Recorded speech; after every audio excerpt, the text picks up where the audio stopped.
জীবনের অর্থহীন বন্ধু ছাড়া আমি একজন বন্ধু হিসেবে সবার কাছে আমি লাবণ্য।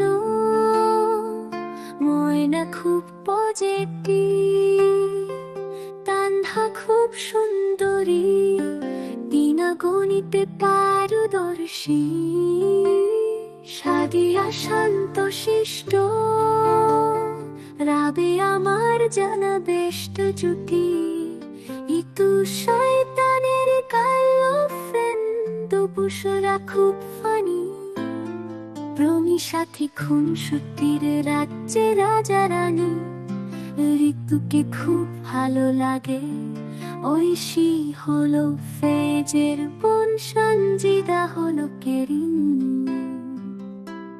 ইলোমা মমিনা ভাষাটু, আর আমি লাবণ্য অলরাউন্ডার। আমি কখনো আমার এই